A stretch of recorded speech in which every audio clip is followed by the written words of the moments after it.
you, Chair. It's a real honour to be on a panel with so many people whose economic analysis I respect and have learned from over many years, including your own, Chair. And that introduction that you just gave reminded me just how long it's been since I've known you and listened to you and learned from you about economic alternatives. So really delighted to be here. What I think I've been invited here today for is to speak to you around some of the issues raised by my union, the Public and Commercial Services Union, published in this pamphlet, which is naturally entitled There is an Alternative. And I know that many people here have heard me speak on this before, and indeed many of you here have spoken yourself on these issues, and I think it's something that we probably share in this room with many comrades out there trying to popularise the message of the alternative, which is also contained in the People's Charter document that we have here today. But this pamphlet opens with some lines that says, we're told there's a deficit crisis, we're told that we're spending beyond our means, and we're told that the solution to the debt crisis is to cut public spending. And from my union's perspective, and I'm sure the perspective of every single person in this room, that's entirely wrong. And even just looking back over the last year since that pamphlet was published, 2011 for my union and for many people in the public sector has probably been the toughest year in the recent history of the public services, and certainly in the civil service and trade unions, and indeed the impact on the wider society. And all the predictions for 2012 onwards are that the economic crisis is set to worsen, that across the country people's living standards are falling and our jobs are more vulnerable than ever.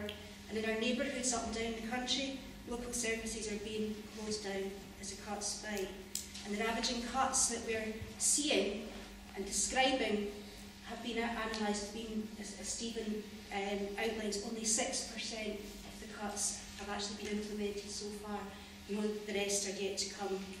And in my union, in the civil service, we've got the lowest number of civil servants serving since the Second World War, and that built up after the Second World War of the welfare state and public services, which is absolutely appalling.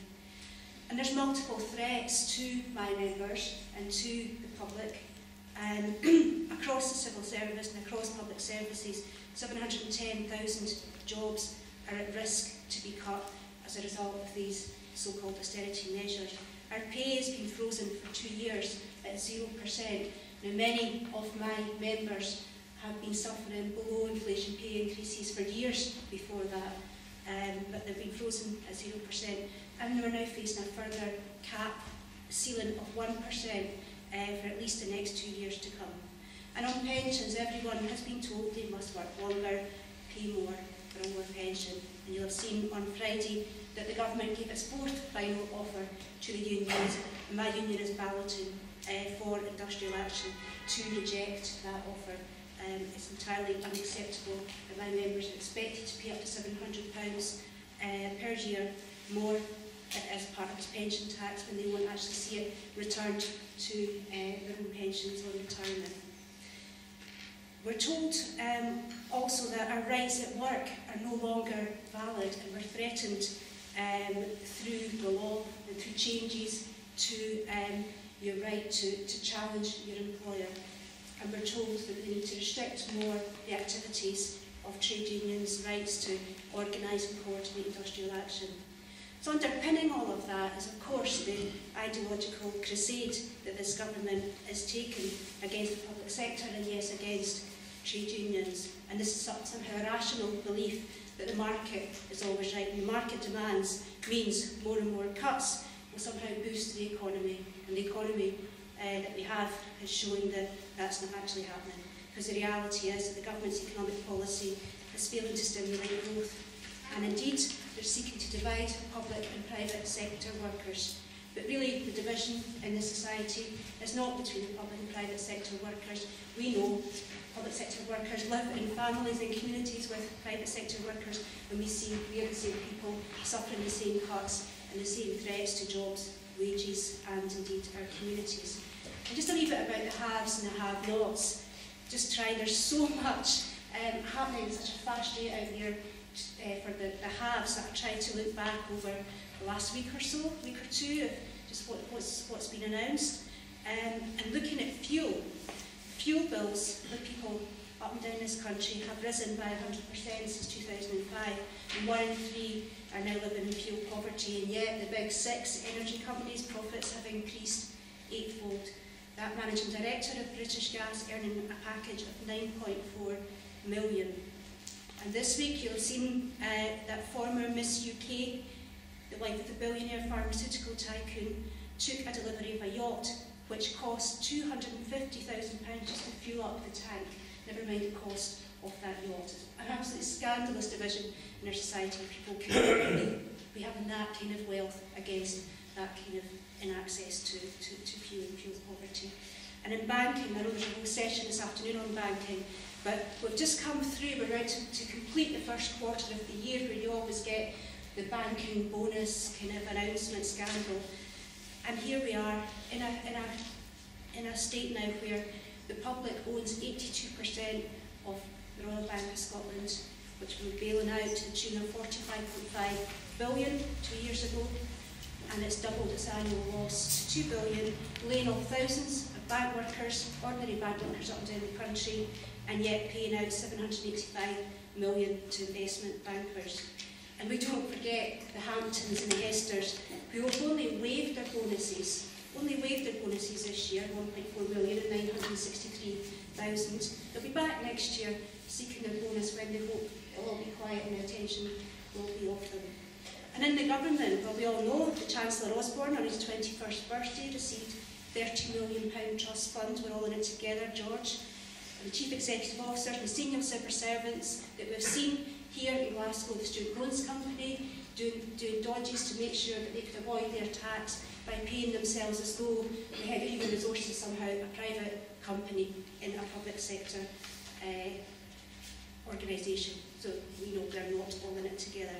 The starting salary in the civil service being around £15,000.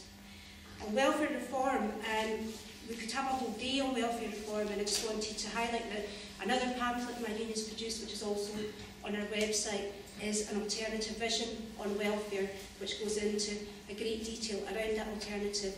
But in the week when 110,000 Scots are set to lose their benefits and be forced back to work, the disabled workers and unemployed up and down the country stand to lose £1 billion in their support. And we've seen the mansion-dwelling A4E millionaire forced to quit her home, troubled families. Somehow the family czar of Cameron and the police are investigating her paying out dividends of £11 million, 87% paid to herself. This is the company that was picked to run our welfare services somehow better and more efficiently, and there's information out there showing that in fact the take-up rates for getting people back to work are absolutely appalling. They're not even up at 10%. They've underwritten their targets every single time. That's the kind of welfare state that this government wants to run. The PCS alternative then is to first of all challenge the debt crisis notion. I think there's people on this panel that will be able to articulate that in more detail than I can. That how, that notion of a debt crisis being somehow a crisis that we need to be facing and doing something about now. And we've lived through, many people here, a Britain where the national debt has been even higher, almost double at times, and we've built hospitals, we've built the NHS, we've built the welfare state, pensions, comprehensive education, and all the rest of it. So that's an absolute nonsense.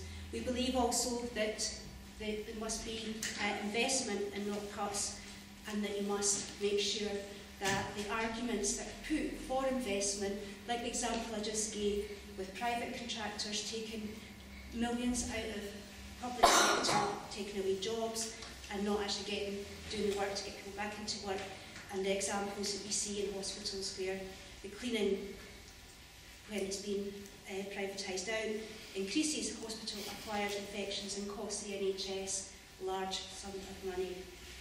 Job creation, not unemployment, or underemployment, as is becoming increasingly a problem. We must improve consumer spending in order to get the economy working, and the way to do that is to give people jobs, give them decent pay and wages. We do not create jobs by bullying people back into work that aren't well enough to work or have disabilities. That's not going to happen. We must seek to provide jobs, to provide the services and the kind of society and infrastructure that we need and that we want, and we look to the future. We know there's over 1 million climate jobs out there that could be taken up. We know that there's jobs required in transport, in house building, council house building, and in renewed energy. We need to create these jobs now and give people not just a job and money in their own pockets, but building the kind of infrastructure the society needs. And we need tax justice, and it's a core message for PCS in the alternative is tackling the tax gap and dealing with tax justice. Because we know there's record levels of uncollected taxation, 25 billion lost annually in tax avoidance, further 70 billion in tax evasion by those large companies and wealthy individuals, Vodafone, Sir Philip Green, Boots. In fact, just go up down High Street, have a look, they're all there. Tesco's, Boots. We know that an additional 26 billion is going to uncollected, and together uncollected, avoided and evaded taxation every year in this country amounts to that figure of 120 billion. Imagine what we could do with 120 billion back into this economy every year. The problem that we've got as civil servants in Revenue and Customs is that the people tasked to collect that taxation have had their jobs cut, and we've lost 35,000 staff from that department since 2005. Started by the Labour government, continued on by this government, and we've seen that half the staff have gone. There's targets to take another 10,000 out of revenue in the next 3 years. So we've not got the ability to collect the level of taxation that is required. For every tax compliance officer, they bring in £658,000 each. Now, that's value for money. If you were to target that, just on the economic level. PCS is working with UK Uncut to expose the British public, those high street companies that are avoiding and evading their taxation. But we're also working with more and more on an international basis to ensure that we highlight the global injustice of tax avoidance and tax evasion and the impact that's having on developing economies. And we support the Robin Hood tax campaign for 0.05% on global financial transactions, and we support the call of Oxfam Scotland to bring that issue and get the support of the First Minister here in Scotland to follow the example of Carvin Jones, the Welsh First Minister, who was the first UK government leader to announce his support. So we will back that campaign. But really, when you talk about cuts, what we want to talk about is cutting where the real waste is, the privatisation that I referred to, the 1.8 billion spent on private sector consultants every year to do jobs that civil and public servants could do for a lot less money because they do it as part of their ongoing day-to-day work. 1.8 billion wasted on giving money to big private sector contractors. And of course, the massive waste of Trident costing around 1.5 billion every year. Its renewal would cost between 94.7 billion and 104.2 billion over 30 years lifetime. That must end. And of course, the real waste of lives and the war in Afghanistan and our global positioning around the world. £2.6 billion a year is lost in money, and so much more value in that is lost in lives. So our message is getting across. I think more and more people have confidence that there is an alternative.